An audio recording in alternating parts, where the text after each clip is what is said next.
Bismillahirrahmanirrahim. Assalamualaikum warahmatullahi wabarakatuh.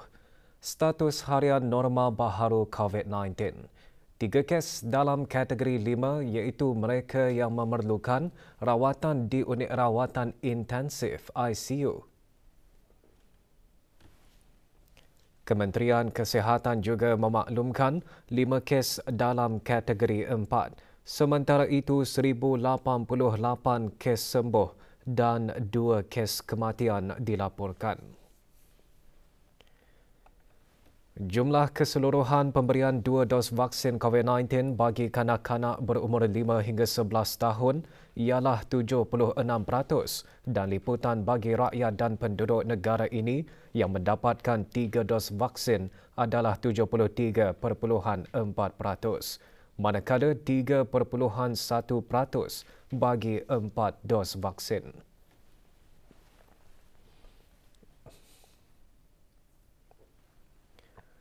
Negara Brunei Darussalam dan Kesultanan Oman menghargai potensi bagi memajukan kerjasama ekonomi dalam banyak bidang menurut Menteri di Jabatan Perdana Menteri dan Menteri Kewangan dan Ekonomi kedua-dua buah negara menubuhkan bersama beberapa inisiatif untuk mengembangkan kolaborasi ekonomi.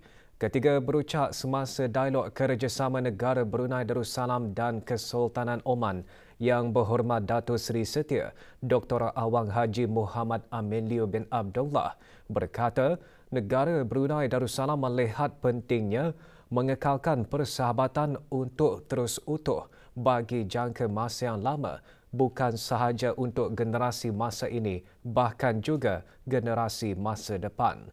Dialog kerjasama negara Brunei Darussalam dan Kesultanan Oman selama 3 hari diadakan sempena mesyuarat jawatankuasa bersama negara Brunei Darussalam dan Kesultanan Oman kali ketiga antara Kementerian Kewangan dan Ekonomi dan Kementerian Promosi Perdagangan, Industri dan Pelaburan Kesultanan Oman.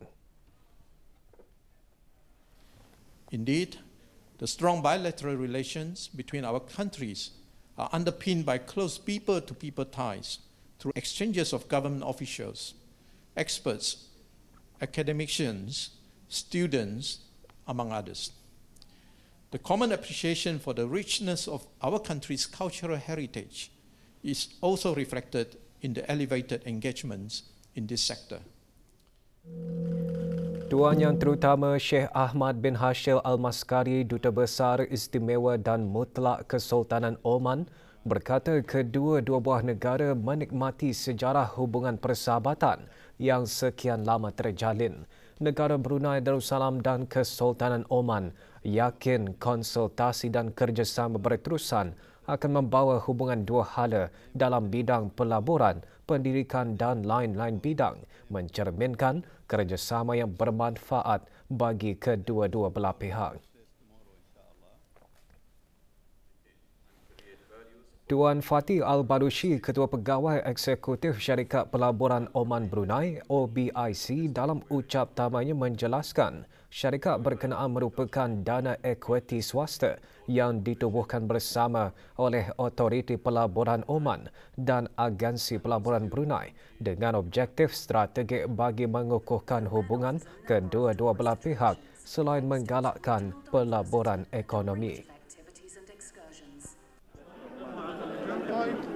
Dialog kerjasama anjuran Kesultanan Oman dan UBD bertujuan menggalakkan pelaburan serta peluang pelancongan dan pendidikan tinggi. Juga diadakan pameran dibukakan bagi kunjungan orang ramai sehingga esok dari pukul 8.15 pagi hingga 4.15 petang.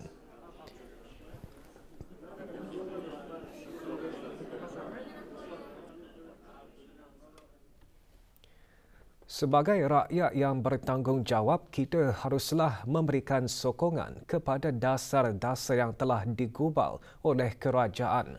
Menurut Menteri Hal Ehwal Dalam Negeri, ini kerana dasar negara merupakan satu elemen yang penting dalam menjalankan sistem pentadbiran dan pemerintahan sesebuah negara.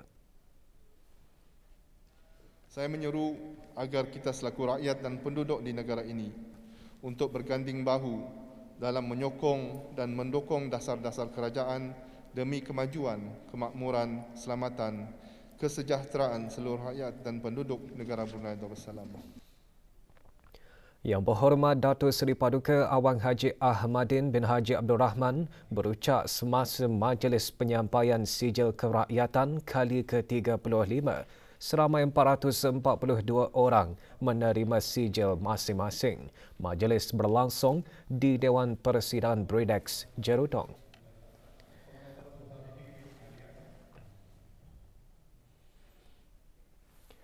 Negara Brunei Darussalam terus mengalami kualiti udara yang bersih tanpa asap jerebu rentas sempadan pada tahun lalu.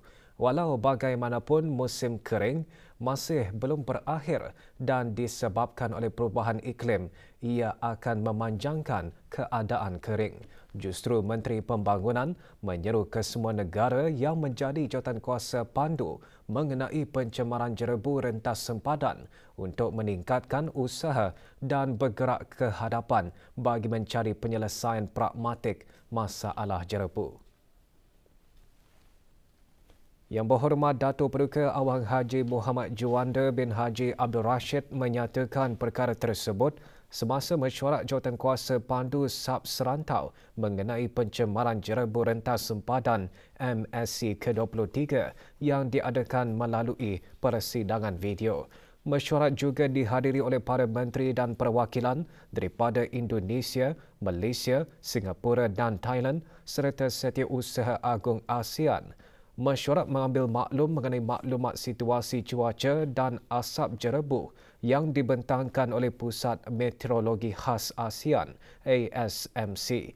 Negara-negara anggota mengesahkan kesediaan mereka untuk menyediakan bantuan seperti penempatan sumber-sumber teknikal bagi bantuan anggota bomba.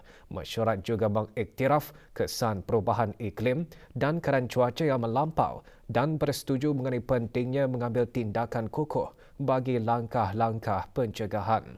Mesyuarat MSC ke-24 akan diadakan di Singapura pada tahun depan.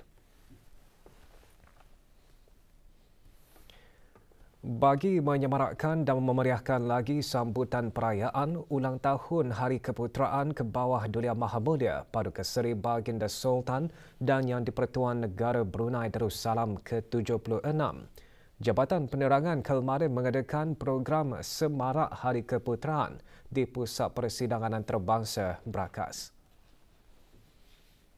Hadir Yang Berhormat Datin Seri Paduka Dr. Daeng Haji Romaizah binti Haji Muhammad Saleh, Menteri Pendidikan. Program diserikan dengan ceramah khas bertajuk Wanita dan Kemajuan Ummah. Antara intipati ceramah termasuk peranan wanita dalam kemajuan negara dan ummah. Program anjuran unit kenegaraan ini dihasrat dapat meningkatkan kesedaran terhadap peranan dan tanggungjawab rakyat kepada raja dan juga pemimpin negara. Okey, berterima kasih dengan apa? Contohlah kalau berterima kasih kita pelajar. Untuk membentuk sebuah institusi keluarga yang sakinah, mawaddah, warahmah adalah dengan memahami beberapa perkara termasuk mengetahui hak anak iaitu mempunyai ayah dan ibu yang soleh kerana akhlak anak terbentuk daripada akhlak ibu bapa. Perkara itu antara ceramah yang disampaikan oleh Dr. Haji Adnan bin Haji Basar, Rais Kolej Universiti Perguruan Ugawa Seri Begawan, Kupu SB, dalam ceramah pada Majlis Penutupan Bengkel Kemahiran Keibubapaan Islam Anjuran Pusat Kajian Fiqh Al-Usrah, Kupu SB. Majlis berlangsung di kolej berkenaan. 90 peserta terdiri daripada pegawai dan kaki tangan kerajaan serta agensi swasta dan persendirian mengambil bahagian dalam bengkel tersebut. Bengkel diharap dapat memberikan kefahaman berkaitan teori-teori dalam keibubapaan khususnya dari perspektif Islam. Alhamdulillah, berkat daripada ilmu ini sedikit sebanyak kami dapat mempelajari ilmu rumah tangga and then insyaAllah bengkelan ni akan dapat dipanjangkan lagi. Sebagai ketua keluarga, saya akan cuba sudah ikhlas dari upaya memperwalihi apa ada ilmu ini untuk dipraktikkan dan mungkin yang besar juga akan dikongsikan dalam organisasi. Penggunaan dan transformasi digital dalam perusahaan mikro, kecil dan sederhana PMKS adalah penting untuk menjadikannya lebih berdaya tahan dalam mengharungi cabaran COVID-19. Pengarah di bahagian industri dan ekosistem perniagaan, Kementerian Kewangan dan Ekonomi menyatakan perkara tersebut semasa perasmian mesyuarat kumpulan kerja Pembangunan Perusahaan Kecil dan Sederhana BIM-IAGA SMEDWC kali ke-9 yang diadakan di salah sebuah hotel di Ibu Negara.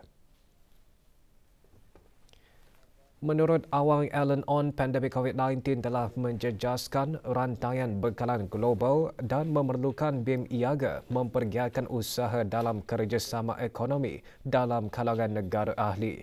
Mesyuarat dihadiri wakil daripada agensi-agensi fokal pembangunan perusahaan kecil dan sederhana dari negara-negara ahli BIM-IAGA, BIM-FC dan Majlis Perniagaan BIM-IAGA, BEBC. Mesyuarat antara lain membincangkan projek baharu mengenai misi inovasi BIM-IAGA dan startups PMKS dengan kerjasama Republik Korea.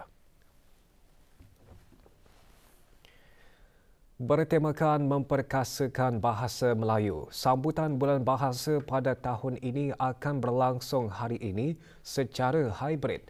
Secara fizikal diadakan di Dewan Bahasa dan Pustaka Brakas, manakala secara maya menggunakan aplikasi Zoom dan media sosial Facebook Dewan Bahasa dan Pustaka Brunei.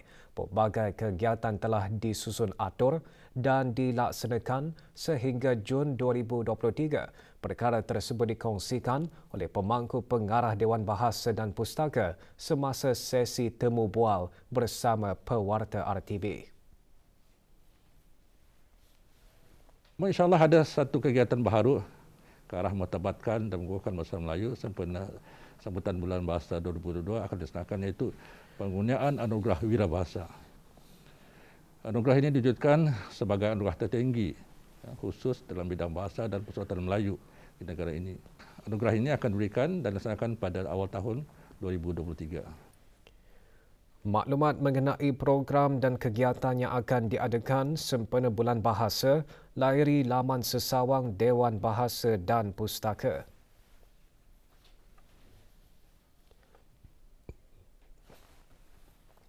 Sejumlah 135.8 kilogram tongkeng ayam dan 9.2 kilogram daging mentah tanpa permit import halal dirampas semasa operasi sepadu kemarin.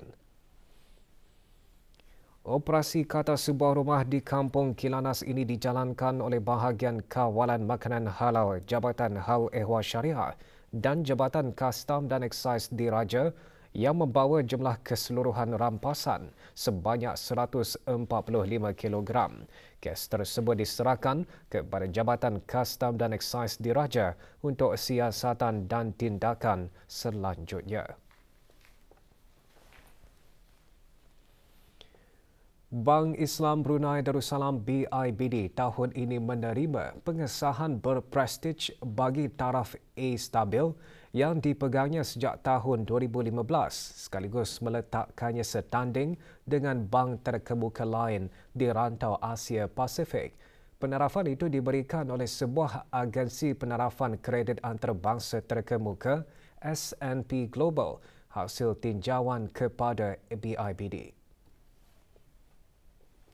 Ia mencerminkan kedudukan BIBD dengan pasaran yang kokoh, perniagaan yang pelbagai dan rekod prestasi yang mantap di samping mengiktiraf permodalan bank yang mantap. Laporan itu juga mendedahkan tentang kedudukan fiskal dan kunci kira-kira negara Brunei Darussalam yang kokoh sejak sekian lama. Menurut S&P Global lagi, prospek stabil yang diberikan ke atas BIBD mencerminkan jangkaan yang BIBD akan mengekalkan kepentingan sistematiknya yang tinggi di Brunei Darussalam dan profil kawangannya akan terus bertambah baik dalam tempoh 12-18 bulan akan datang.